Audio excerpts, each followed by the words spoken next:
Oh, good morning, protege, or of course, good afternoon to my favorite afternoon class. Hey, I hope this direct instructional Zoomcast finds you well. So this is going to be my second direct instruction on Unit 4, which of course is World War II. And this is going to be for Thursday, and it's January 6, 2022. Let's get into it, shall we? You guys know the drill at this point. So I'm going to share my screen with you. And let's pick up from where we left off with the last Zoomcast. So again, top right-hand corner, again, it's a new day, it's a new date. You need to make certain you date your notes for today. It's January 6th. And of course, you need a topic heading. So on the top line, everybody write down for me, Treaty of Versailles. And again, blue or black pen only in terms of your note-taking, no pencil, green, pink, or other types of ink. Remember, you need multiple colored highlighters, correctable tape. But again, as I've been stating all year, again, I'm respectfully asking you to please not go and highlight or use your correctable tape while you're focusing on the Zoomcast. Focus on listening, observing, taking those really good copious notes. You've really come a long way since the beginning of the school year.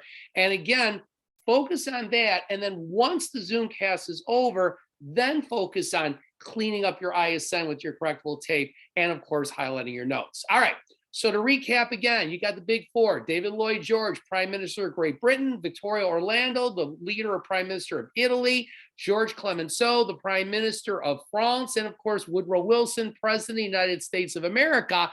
And they are meeting in Paris during what we call the Paris Peace Conference of 1919. So by June 28th, 1919, the Paris Peace Conference, led by the Big Four, have created a treaty to officially put an end to the Great War. And that, of course, is World War I. And we know this treaty as the Treaty of Versailles. All right, so now if you would please write this down. So here's the dealio. This is easily the most important part of the Treaty of Versailles. And it might be just maybe the most important thing you're going to learn this year. And that, of course, is the War Guild Clause. So the War Guild Clause basically not only, again, is the most controversial element or aspect of World War I in terms of its ending and the Treaty of Versailles, but it basically directly paves the way for the start of World War II, the sequel to World War I. So as a result of the War Guild Clause, Germany was now forced to do two things. And again, you might want to make a little side note off to the side. Germany was not present in terms of the negotiations. They were under the impression in their negotiations with Woodrow Wilson in the United States towards the end of World War I that they would be at the table. They were not allowed to negotiate as part of the process. And this absolutely contradicts everything that Woodrow Wilson talked about in his 14 points. That again, you have to have both sides involved in negotiations. You should be negotiating, again, not with the mindset of a winner or a loser, but rather both sides working together to hammer out a treaty that both sides will feel is fair and equitable. And that's not the way this is going to play out. So number one, Germany is forced to pay what we call reparations. Reparations is kind of a combination of a penalty, and it's also compensation to the winning side.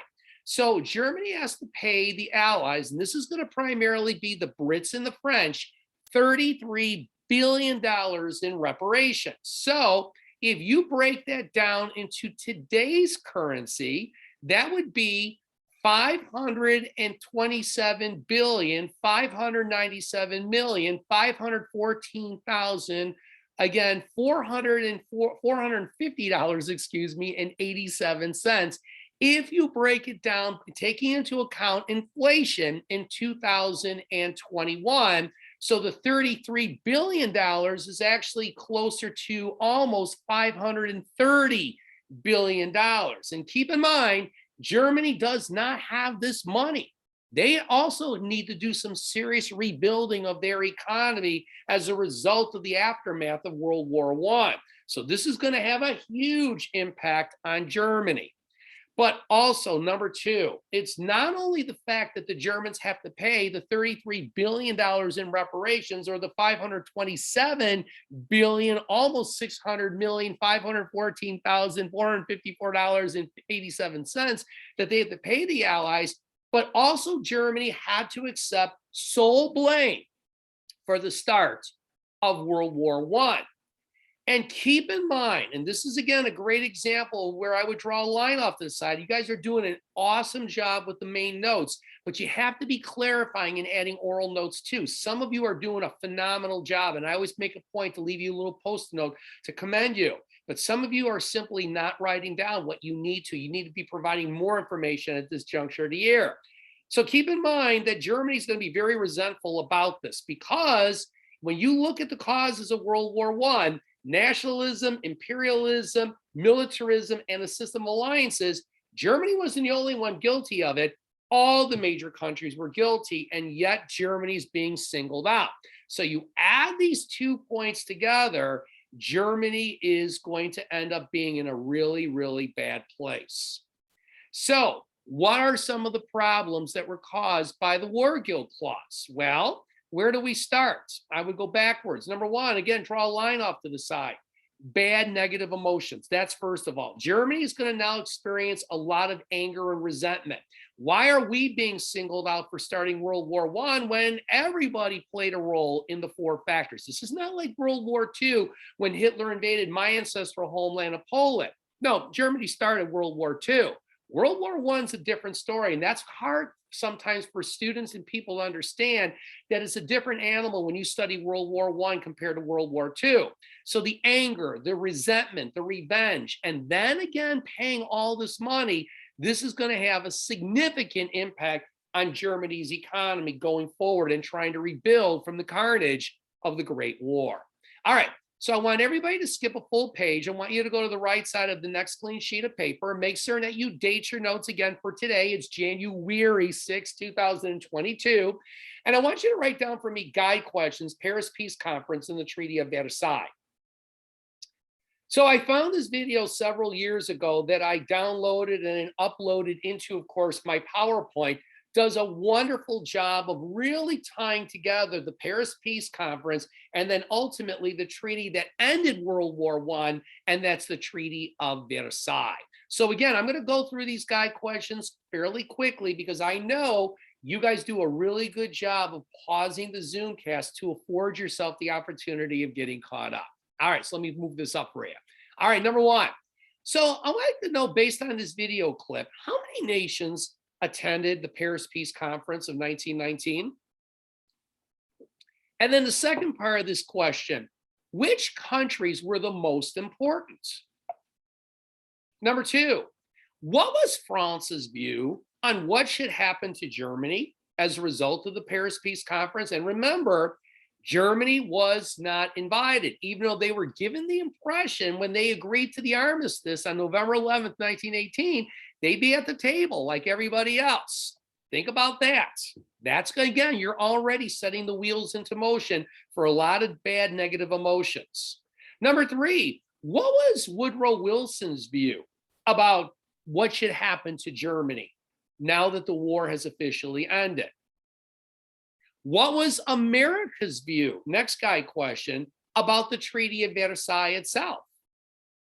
Again, when you look at the different parts of the treaty, you know, Woodrow Wilson in his 14 points, he talked about how treaties need to be fair and be equitable to both sides. Was this treaty truly fair and equitable to both the Central and Allied powers? Or was it a one-sided treaty that greatly benefited the Allied powers and at the same time adversely impacted the Central powers?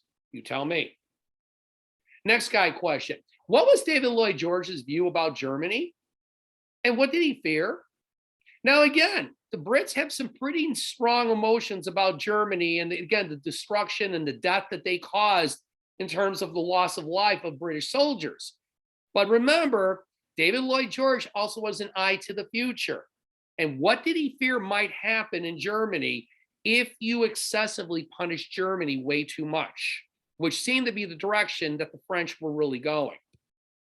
What happened in Germany on January of 1919, around the time when Woodrow Wilson and, again, other members were going to be arriving in Paris for the Paris Peace Conference? What were some of the more important terms of the Treaty of Versailles that directly impacted Germany, Deutschland, as a result of the Treaty of Versailles of 1919? Next guy question. This is a pretty lengthy video clip. What did France gain as a result of the Treaty of Versailles? There will be times I will just give you a fair warning that the video will go a little quickly, but that's why I love these Zoomcasts so much, because if it's going too fast, pause it, give yourself time to catch up with your good notes. And also, if you need to rewind it, go back a little bit. You guys really do a good job with that as I circulate around the room. So good job. Golf clap for you guys. And also, what did Germany resent about the Treaty of Versailles? Besides, obviously, the fact that they were not invited to the Paris Peace Conference of 1919. All right, ladies and gentlemen, here we go. Now, this is a lengthier video. This is almost 8 minutes long, but it's really well worth it. The Paris Peace Conference in 1919 and the subsequent Treaty of Versailles. Enjoy.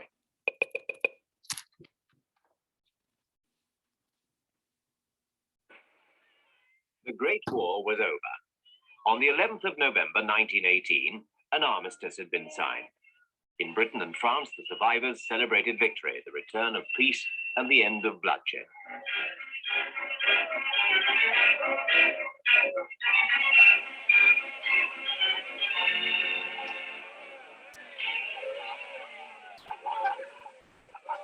They'd left behind the nightmare lands of death and destruction created by 4 years of war.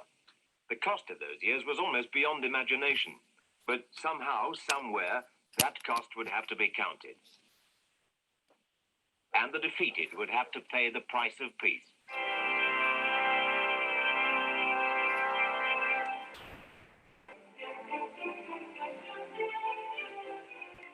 To the west of Paris stands the great palace of Versailles.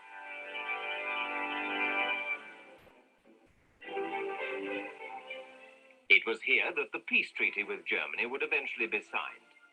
But before that could happen, much had to be decided.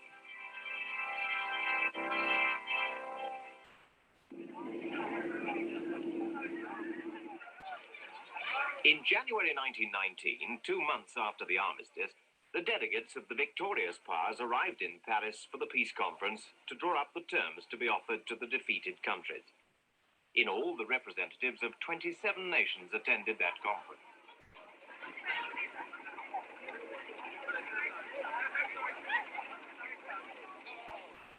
But of all the statesmen who came to Paris to settle the peace, the most important were President Wilson of the United States, Georges Clemenceau, the French Premier, and Lloyd George, Prime Minister of Britain. Each had very different ideas of what to do about the central problem of Germany. Clemenceau, like most Frenchmen, knew what he wanted out of the peace: revenge, reparations for the damage the French had suffered, and guarantees that a similar war would never, could never happen again.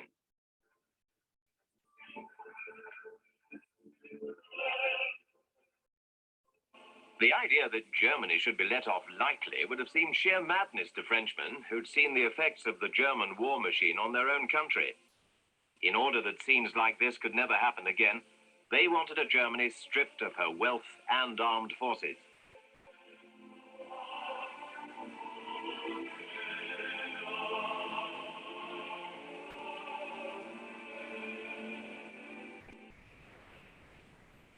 In contrast, Woodrow Wilson appeared to promise a just and lasting peace, not punishment.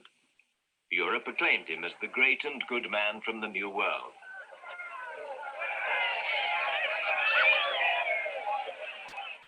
This was because his 14 points seemed to promise a new moral order in international affairs. No more secret diplomacy, reduction in armaments, and a League of Nations to protect all countries from aggression. He didn't want revenge as the French did, but there was no question that Germany should get off scot-free. But while Wilson was planning the future of Europe, Americans were rapidly losing interest as their boys came back home. They wanted a peace that wouldn't involve them in European affairs. Surprisingly, it was Lloyd George who fought most strongly for German interests at Versailles. Behind him was a public elated by victory, but eager for revenge. The Prime Minister appeared to share their opinion. but really had no time for those who wanted to destroy Germany. What mattered to him was that Germany should be made stable and allowed to recover her strength as a trading partner. This was the kind of Germany he feared, a land of miserable refugees, poverty, homelessness, and starvation. All conditions likely to provide a perfect breeding ground for the new disease from the East, communism.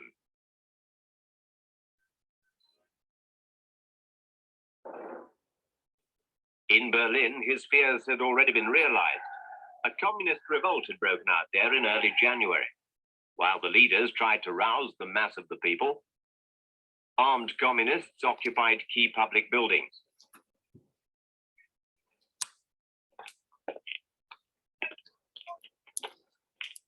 This was a direct challenge to Ebert, acting president of the new German government. He had to turn for support to army generals who brought in bands of ex-soldiers and turned them loose on the communists. Berlin briefly became a battlefield.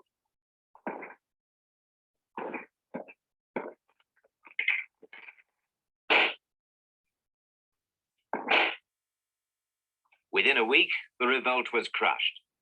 Communist leaders were rounded up and some brutally murdered. Post-war politics in Germany were off to a bloody start. Meanwhile, in Paris, whilst the German government was squashing the threat to its own existence, the Allied leaders were arguing their way over the whole future of the German people. Under their hands, the map of Europe was drawn and redrawn again. At last, after more than 3 months of discussion, they presented the terms of their treaty to the Germans. Germany lost land in the east, the west, and the north. In the east, the most important of those losses was the wide strip of territory given to the newly independent Poland, separating East Prussia from the rest of Germany. While on the west, France took back the provinces of Alsace and Lorraine, and was also given the right to mine coal in the Saar, an area placed under League of Nations control for 15 years. To protect France, Germany was forbidden to station soldiers in the Rhineland, an area which was to be occupied by Allied troops until 1935. It was not only the loss of territory which Germany resented, but also the fact that Czechoslovakia and Poland now contained large numbers of Germans. And as if to add insult to injury, the treaty forbade German-speaking Austria to unite with Germany. Her fortifications were to be destroyed. Her army was to be reduced to 100,000 men. No air force, no submarines, and to accept blame for starting the war and pay reparations. In protest at Scapa Flow, the British naval base, the Germans scuttled their fleet rather than hand it over to the Allies. It was a last defiant gesture. Germany would have to agree to the terms. She was in no position to restart the war. So, in the high summer of 1919, the German delegates were brought to the Great Hall of Mirrors at Versailles to sign the peace treaty. It was a compromise peace that satisfied not even one single Allied leader, and predictably the Germans loathed it. So a couple of takeaways. Again, number one, I thought it was, again, interesting how David Lloyd George, and this dovetails back to one of my earlier lectures, the previous one about the goals, what the Big Four had. David Lloyd George, the Prime Minister of Great Britain, yes, he felt that Germany needed to be punished and held accountable, but not excessively. His big thing was to protect the British Empire, but at the same time, allow Germany to rebuild after the war and become a viable trading partner. Again, it ties in with economics. Again, the Brits and the Germans depended on each other for trade. And again, the idea of punishing Germany to a point where a potential revolution breaks out, like what happened in Russia. And again, the possibility of the communists taking over Germany the way they did Russia and becoming the Soviet Union. This was a huge concern that David Lloyd George had if you excessively punish Germany. And again, when you look at the terms of the treaty, again, the Germans are resentful, again, giving up parts of their country in the creation of Poland and Czechoslovakia, my ancestral homeland. But it wasn't just because of the fact that the Germans had to give up that land. It was because now you'd have German, again, citizens under Polish and Czechoslovakian rule. And that's a key point. The Germans resented that because it contradicts, hello, what I talked about earlier about how Woodrow Wilson talked about self-determination.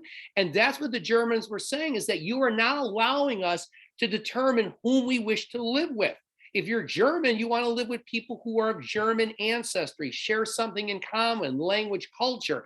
You aren't going to share that in common if you're living with people who are Polish or Czechoslovakian. So again, it goes back to what Woodrow Wilson talked about in his blueprint for world peace, the 14 points. All right, I need you to go back to the previous set of notes. Let's continue on. So let's tie it all together. So the Treaty of Versailles, again, 1919, June 28th, 5 years to the day when Archduke Franz Ferdinand was assassinated by Gavrilo Princip. And again, that sets the wheels into motion for World War I. How ironic that the Treaty of Versailles sets the wheels into motion for the start of World War II in 1939, 20 years later. So the Treaty of Versailles was important for several reasons. And before I give you the reasons, I'd like you to draw a line off to the side. I want you to add this as a side note. Germany was very angry about this treaty, A, because of the terms, B, because they weren't, again, allowed to participate. But here's another thing they didn't mention in the video, draw a line off to the side. They were forced to sign this treaty, because the Brits said, if you don't sign this treaty, we're going to create a blockade around German ports and basically starve you to death. So the video kind of alluded to Germany was in no position to try to, not sign this treaty or restart the war. That's true. But again, when you're being threatened that a blockade will cut you off a trade, and remember, go back to 1915 with the blockade, that was one of the biggest reasons why the Germans agreed to sign this treaty, though they had serious concerns about it. And again, causing more anger and frustration on their parts. All right, number one. So why was the Treaty of Versailles important? Well, one big reason is because now the question is, what's going to be the role of the United States now that the war is officially ended? And the role is going to be a very different one than the one that was envisioned by Woodrow Wilson. So in order to understand the role of America after World War I, post-World War I, you got to know something about this guy. His name is Henry Cabot Lodge. Now, Henry Cabot Lodge was the chairman of what's called the Senate Foreign Relations Committee. Now, understand that any treaty that the President of the United States negotiates, now in this instance is Woodrow Wilson participating in negotiation of the Treaty of Versailles, for that treaty to become official, you have to have it ratified by the Senate. And if you're going to get it ratified by the Senate, and you should draw a line off to the side and add this as a side oral note, you're going to have to get it past this guy right here. Henry Cabot Lodge was easily the most powerful, most influential player in the United States Senate, especially because he's the chairperson of the Senate Foreign Relations Committee. The treaty is going to get ratified. You're going to have to get past this treaty, and you're going to have to get it past this guy right here. Now, Henry Cabot Lodge was the leader of a group called the Reservationists. The Reservationists had concerns about the Treaty of Versailles. And the biggest concern that Henry Cabot Lodge had about the Treaty of Versailles is what we call Article 10. Because if you read Article 10 of the Treaty of Versailles, it talked about if you were going to be a member of what's called the League of Nations. Remember, that's the one thing the Allies did agree to. That was, remember, the key to the blueprint for world peace in Woodrow Wilson's mind. That if you agreed to become part of the League of Nations, you had to agree to contribute troops for future wars breaking out. Henry Cabot Lodge had serious reservations of the United States committing troops to this, because that means that there was a potential for another European war. And he knew at this point that in 1919, America, even though we only fought for 5 months, we joined the war in 1917, but we didn't start fighting until 1918, and we still lost a significant number of men, died in those battles, like the Battle of Belleau Wood and the Meuse-Argonne Offensive. He knew that America had no appetite for another war in Europe, so he had reservations about committing troops to the League of Nations as a result of Article 10. So Another thing about Henry Cabot Lodge is that he has a huge personality issue with Woodrow Wilson. They don't like each other. Lodge was a Harvard guy, of course. Dr. Wilson was again a Princeton guy. They didn't like each other. Wilson's personality really rubbed Henry Cabot Lodge the wrong way. And so, as a result of, even though Wilson tried to go travel around the country and try to drum up support for the ratification for the Treaty of Versailles, he desperately wanted the United States to join the League of Nations, but the United States Senate does not ratify the Treaty of Versailles. Now, why is this important? You should draw a line off to the side. Answer: because now the United States is not going to join the League of Nations. That means the League of Nations is losing its police force, its enforcer, its muscle for any potential conflicts breaking out in the not too distant future. Not so much in the 1920s, but especially as we get into the early to mid 1930s, as we're going to find out very soon.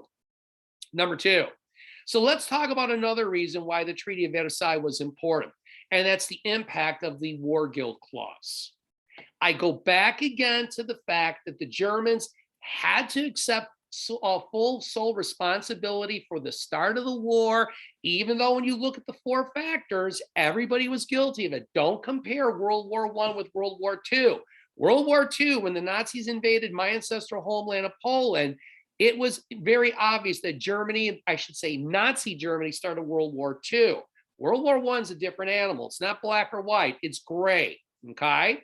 So again, you tie this all together. The Germans were not allowed to be part of the negotiating bargaining table. They were forced to sign this treaty out of fear that another blockade would be set up and basically starve the Germans to death. Then you add in all these different parts to it. You know, the territories lost to Poland and Czechoslovakia, giving up the Saar, which was Latin and coal, having Western Germany, the Rhineland, now occupied by the French and by the Allies until 1935. You add this all together, army reduced to 100,000 men, no air force, that was dismissed. You add it all together, and Germany right now, psychologically and emotionally, is in a really bad place. They're angry, they're resentful, and they are going to be looking for revenge. These are the kind of emotions. You add this all together, and I would draw a line off to the side. This is a recipe for a future war. And this is exactly what Woodrow Wilson warned people about with his 14 points, that when you create a treaty that's one-sided and one side feels slighted by the other, they're consumed by getting back at the winning side, and war begets another war. And that's exactly the way this is going to play out. Exactly as former history professor Woodrow Wilson warned people, you can't just keep playing this cycle of war, treaty, dictating terms, revenge, rinse, and repeat. So now you add in number two. So it's bad enough that the Germans had to accept full blame for a war that everybody, quite frankly, was guilty of. The Brits, the French, the Italians, the Russians, they were all guilty of it. And then number two, because of the $33 billion in reparations, that again, the Germans had to pay over $500 billion by today's economic standards and currency of the day, taking into account inflation. Germany needs this money. And as a result of the reparations, Germany is going to go into a harsh economic depression. We learned about the Great Depression of the late 20s, early 1930s, how jobs are lost. 25% of all Americans were unemployed. You can't pay your bills. How are you going to support your family? So what's the end results? Ladies and gentlemen, the Germans right now, you add these 2 points together, and they're going to be desperately looking for somebody to offer them a way out, somebody to offer them a solution to their troubles. And who shows up but this guy right here? His name, of course, was Adolf Hitler. All right, so here's what we're going to do. I would like everybody now to skip a full page. And I would like everybody right now to go to the right side of the next clean sheet of paper. I'm going to share my screen with you again. And once again, I would like everybody to date your notes one more time. It's January 6, 2022. So now we're really going to get into World War II. So yes, what I was talking about was more chapter 25, the Treaty of Versailles. That's the bridge that connects World War I with World War II. Now we're really going to get into World War II, 1939 through 1945. So, yes, 20 years after the Treaty of Versailles was again officially negotiated and agreed to by both sides, 20 years later, a much bigger war breaks out and it lasts all the way till 1945. This is the biggest unit of the year, covers chapters 34, 35, 36, and 37. Absolutely. So, ladies and gentlemen, once again, if you direct your attention to the overhead screen, I give you the big four. David Lloyd George, Prime Minister of Great Britain; Vittorio Orlando, Prime Minister of Italy; George Clemenceau, the Prime Minister of France; and of course, Dr. Thomas Woodrow Wilson, President of the United States of America. Their decisions that were made at the Paris Peace Conference, which culminates with the Treaty of Versailles, there is no doubt in anybody's mind, directly lead to the rise of this man right here. And that's Adolf Hitler. We, of course, know him as Adolf Hitler. I will tell you why I keep referencing him as Adolf Hitler. And it really raises one of the things I love to do when I tell the story, tell history, telling the story is the classic what ifs of history. We have a chance to be an armchair quarterback and look back in the past. And you have to ask the question, what if? What if David Lloyd George and Vittorio Orlando and George Clemenceau and Dr. Wilson all had that crystal ball and they really could look into the future and see how their decisions that were made at the Paris Peace Conference directly leads to the rise of Adolf Hitler, which leads, of course, to World War II? Would they have done the same thing again? You tell me. But I can tell you this, though. If they had simply, especially these three, they kind of joined together. If they had followed Woodrow Wilson's lead, allowed Germany to participate in the negotiations at the Paris Peace Conference, create a treaty that was fair to both sides. Remember, Wilson talked about you can't have a winner and a loser. Both sides should just look at this as that, what? We're stopping the war. Let's create a treaty that's fair to both sides. Eliminate the war guilt clause. Create a treaty that's fair to both the Central and Allied powers. Then what happens is, let's look how history might have changed. Now Germany doesn't go into an economic depression. They don't have those negative emotions of anger, resentment, and revenge. And as a result, does Hitler rise to power? No. There is no Nazi party. And there is no Hitler. And if there's no Hitler, there's no World War II. So this, again, when you talk about the idea, why do we have to study what happened 100 years ago? This, again, is a great example of it. All right, let's continue on. So what I'd like you to do is we're going to do a psychological profile. I call this the rise of a madman. I'm just going to introduce this today. We'll get more into it in my next Zoomcast. Born in 1889, died in a bunker in Berlin, Germany in 1945. This, of course, is Adolf Hitler. So if you want to understand the origins of World War II, you better know something about the rise of Adolf Hitler. So I do this every year. I've been doing this since 1990. So this is my 32nd and final year that I do this whole elaborate psychological profile of Adolf Hitler. Because if you don't understand Adolf Hitler, how he became Adolf Hitler, how he rose to power, you aren't going to understand the origins of World War II.